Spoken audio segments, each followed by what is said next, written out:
എന്റെ അമ്മേ.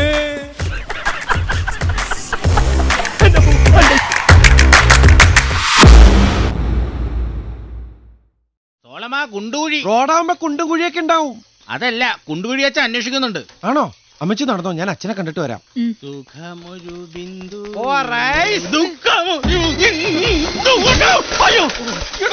പറഞ്ഞിട്ട് കേറണ്ട.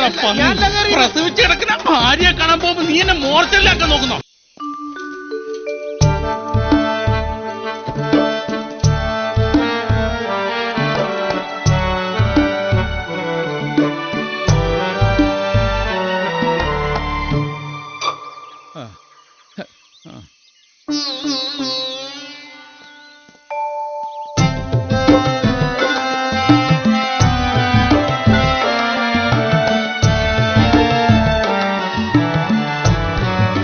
എന്റെ കർത്താവേ. അളിയോ,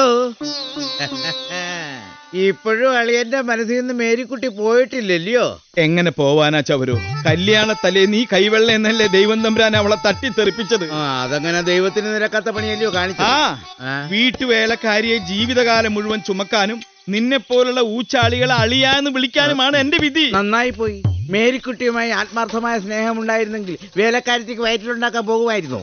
നല്ല സദ്യ ഉണ്ണായിരിക്കുമ്പോ കട്ട് കപ്പ പറിക്കാൻ പോയി എങ്ങനെ ഇരിക്കും? എന്റെ പെങ്ങള് ബുദ്ധിമതിയായതുകൊണ്ട് മേരിക്കുട്ടിയോട് എന്ന് കാര്യം പറഞ്ഞു, കല്യാണം മുടങ്ങി. അളിയൻ ചതിച്ചതിന്റെ വാശി തീർക്കാൻ മേരിക്കുട്ടി കപ്പിയാരും അങ്ങ് കെട്ടി. അതിന് മേരിക്കുട്ടിയെ ഞാൻ കുറ്റം പറയില്ല, എല്ലാം അളിയന്റെ കുറ്റം തന്നെയാ. നീ ഇതെങ്ങോട്ട പോണേ? കള്ളും പുറത്ത് അങ്ങനെ ഒരു അബദ്ധം പറ്റിയതിന് നീയും നിന്റെ വീട്ടുകാരും കൂടി അവളെ എന്റെ തലയെ കെട്ടിവെച്ചില്ലേ? ഒരു ജീവിതം പോയില്ലേ? നീ കാറി കയറണ്ട, നടന്നു പോയാ ബെൻസി കയറാൻ പറ്റിയൊരു സാധനം. എന്റെ അളിയ പണ്ടം കണ്ടോ നടന്ന കാര്യം പറഞ്ഞോണ്ട് അളിയൻ ഇങ്ങനെ മേരിക്കുട്ടിയെ കണ്ടാ കുഴപ്പം. പെട്ടെന്ന് ഭ്രാന്തളകും. എത്രയോ നിന്റെ അച്ഛനടാ. ഞാനെന്താണ് കുട്ടികളുടെ ചണ്ടയാ വരണവന് പോണവനൊക്കെ അടിക്കാൻ. ചെറുത്താന്റെ വണ്ടി വന്നു. നിനക്കറിയോ, നിന്റെ അമ്മയുടെ മേരിക്കുട്ടിയുടെ ഓർമ്മയ്ക്ക എന്റെ മോൾക്ക് ഞാൻ മേരിന്ന് പേരിട്ടത്. എന്റെ ഭാര്യ എതിർത്തു, ബന്ധുക്കൾ പരിഹസിച്ചു, ഒന്നും ഞാൻ കാര്യാക്കിയില്ല. അത്രയ്ക്ക് മനസ്സിൽ കൊണ്ടു നടന്നതാ ഞാൻ നിന്റെ അമ്മയെ. ഇപ്പൊ നിന്റെ മനസ്സിലും എന്റെ മോളുണ്ടെന്ന് എനിക്കറിയാം. നീ അവളെ സ്നേഹിക്കണം. ഞാൻ മേരിക്കുട്ടിയെ സ്നേഹിച്ചതുപോലെ ഒരുപാട് ഒരുപാട് സ്നേഹിക്കണം. അവളില്ലാതെ നിനക്ക് ജീവിക്കാൻ പറ്റില്ല എന്നൊരവസ്ഥ വരുന്നത് വരെ സ്നേഹിക്കണം.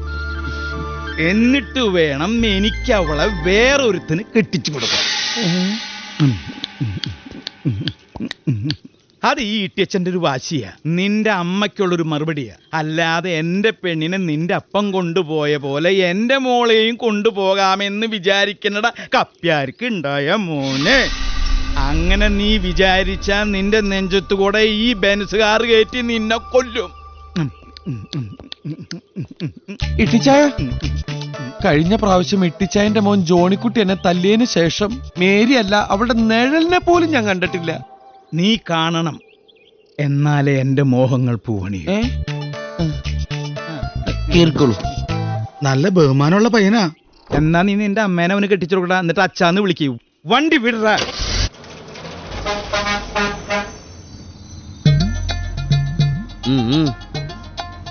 സ്ത്രീകളുടെ സീറ്റാ അതിന്.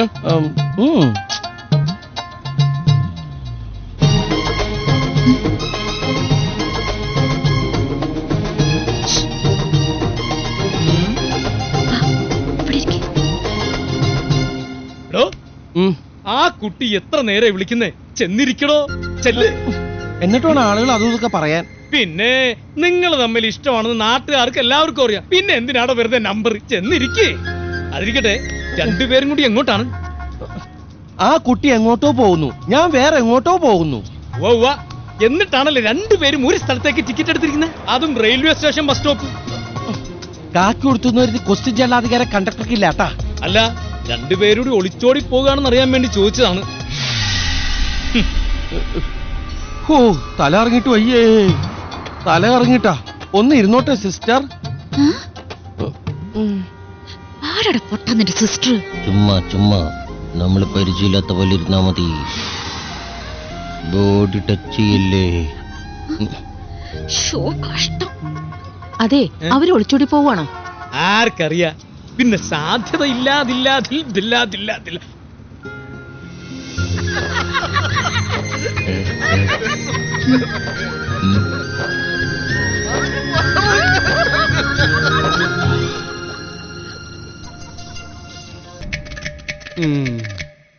അപ്പൊ ഇതൊക്കെയാണ് സോളമന്റെ പ്രശ്നങ്ങൾ. ധൈര്യമില്ലാത്ത താനെങ്ങനെ ഈ കുട്ടിയെ സ്നേഹിച്ചു? ഇത്രയും അടി കൊണ്ടിട്ടും ഈ കുട്ടിയോടുള്ള സ്നേഹം എന്തുകൊണ്ട് പോയില്ല? പ്രശ്നങ്ങളെ നേരിടാനുള്ള ധൈര്യം ഇല്ലെങ്കിൽ ഈ ഇഷ്ടമൊക്കെ വേണ്ടെന്ന് വെച്ചൂടെ? അപ്പൊ തന്റെ മനസ്സിൽ ധൈര്യമൊക്കെ ഉണ്ട്. യാതൊരു കാര്യപ്രാപ്തി ഇല്ലെങ്കിൽ തനിക്കൊരു സംവിധായകനാകാൻ കഴിയില്ല, സീരിയൽ ഡയറക്ടർ ചെയ്യാനും കഴിയില്ല. താനൊരു കാര്യം ചെയ്യും, ആദ്യം ആ സീരിയൽ അങ്ങ് പൂർത്തിയാക്ക. അതൊന്നും ഇനി നടക്കൂല പോത്തൻ ഡോക്ടറെ. യൂദാസായിട്ട് അഭിനയിക്കുന്നവൻ വാർക്കപ്പണി കളഞ്ഞു വരാൻ പറ്റില്ലെന്ന് പീലാത്തോസിനെ വിളിച്ചപ്പോ അവൻ പിന്നെയും കൈയഴുകി. തട്ടുകടയിൽ എന്നും പ്ലേറ്റ് എഴുകലാ പണിയുന്നു. എല്ലാം പോട്ടെ, ഉണ്ണീശുണ്ടല്ലോ വല്ലാണ്ട് വളർന്നു വലുതായി, ഇപ്പൊ 2ാം ക്ലാസ്സിലാ. ഇനി അതൊന്നും നടക്കില്ല ഡോക്ടറെ. പരിഹരിക്കപ്പെടാത്ത പ്രശ്നങ്ങളില്ല, പ്രശ്നങ്ങളെ ധൈര്യത്തോടെ നേരിടണം. ധൈര്യം വെക്കാനുള്ള എന്തെങ്കിലും മരുന്നുണ്ടോ ഡോക്ടർ? മരുന്നോ? മനസ്സാണ് ഏറ്റവും വലിയ മരുന്ന്. ഇത് കൗൺസിലിംഗ് കൊണ്ട് ശരിയാക്കാനുള്ളതേ ഉള്ളൂ. ധൈര്യമായിട്ടിരുന്നുള്ളൂ. ധൈര്യം ഇല്ലല്ലോ ഡോക്ടർ. എന്നാ പിന്നെ ചുമ്മാ ഇരുന്നാ മതി. ആ സാറേ, ഒരാഴ്ചയായിട്ട് പെട്ടി ഒന്നും അനങ്ങിട്ടില്ല, ഒന്ന് സഹായിക്കും സാറേ. ഒന്ന് പോടോ.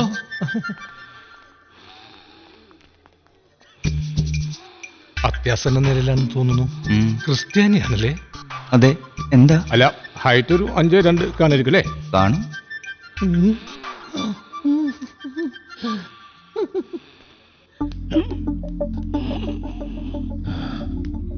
ഹാർട്ടുണ്ട്. അവന്മാര് കണ്ണി ചോരയില്ലാതെ ഇങ്ങനെ ചെയ്തു കളഞ്ഞല്ലോ. എന്റെ മക്കളായാലും ശരി, പോലീസിൽ കേസ് കൊടുക്കണം. അല്ലേ മേരി? എന്നിട്ട് വേണം ജോണിക്കുട്ടി ഇനിയും വന്ന് തല്ലാൻ. എനിക്കിതൊക്കെ ശീലായി. അടി കൊണ്ട് ദേഹം മുഴുവൻ തഴമ്പാ. അപ്പന്റെ കാര്യം ആലോചിക്കുമ്പോഴേ സങ്കടമുള്ളൂ. ഓ, എന്താ ലോനപ്പാ കഴുകനെ പോലെ ഇവിടെ ചുറ്റിത്തിരിഞ്ഞ് നടക്കണേ? എന്നാലും മക്കള് ജീവിതത്തിൽ കടന്ന കൈയായി പോയിട്ടിച്ച. അത് തന്നെയാണ് ഞാനിപ്പോ പറഞ്ഞുകൊണ്ടിരിക്കുന്നത്. ഞാൻ അവരെ ശരിക്കും ശകാരിച്ചു. ഇളയവൻ റോയിച്ചൻ കരഞ്ഞില്ല എന്നേ ഉള്ളൂ. ചെയ്തത് അബദ്ധമായി പോയി എന്ന് അവർക്ക് മനസ്സിലായി.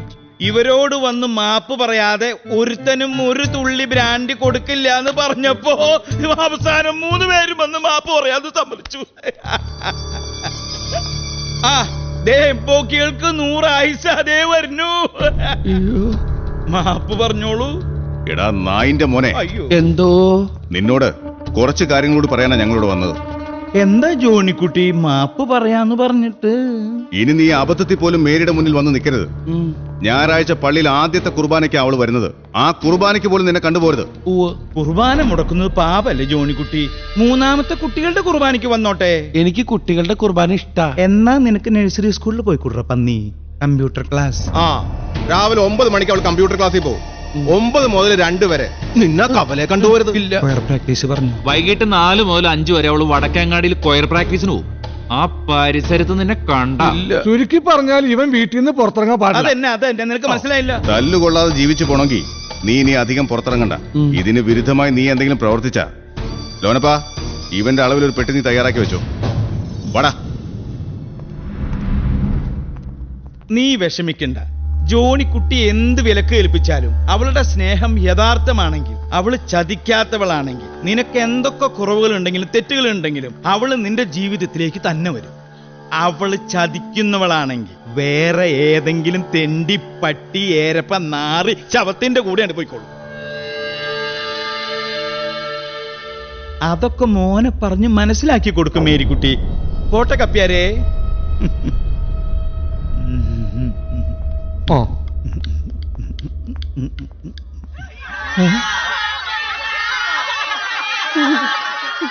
ഗ്രേറ്റ് മാൻ.